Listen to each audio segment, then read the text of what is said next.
जय गोमाता, जय श्रीराम. आपण जर यंदाच्या वर्षी गणेशोत्सवामध्ये आपल्या घरगुती पीओपीची मूर्ती जर आणणार असाल तर हा व्हिडिओ शेवटपर्यंत नक्की पहा. दरवर्षी आपण पीओपीच्या गणेशाची स्थापना आपल्या घरामध्ये करून त्यानंतर ज्यावेळेस आपण ते विसर्जित करायला जातो त्यावेळेस हजारो मूर्त्या या न विरघळता त्याच ठिकाणी महिने पडून राहिलेल्या असतात.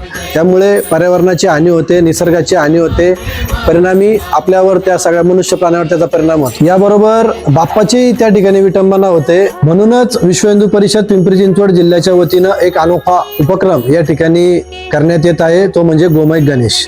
या गोमय गणेश अतिशय या मूर्ती सुबक, आकर्षक आणि पर्यावरणपूरक आहे. तुमचा हा गोमय गणेश अर्ध्या ते 1 दिवसामध्ये पाण्यामध्ये संपूर्ण विरघळणार आहे. त्यामुळं परिणामी पर्यावरणाचं रक्षण, धर्माचं रक्षण आणि गोरक्षण हे तिन्ही उद्देश आपल्या त्या ठिकाणी साध्य होणार आहेत. आणि म्हणूनच आपला गोमय गणेश आपण खाली दिलेल्या क्रमांकावरती संपर्क करून लवकरात लवकर बुक करावा ही नम्र विनंती. जय श्रीराम, जय गोमाता.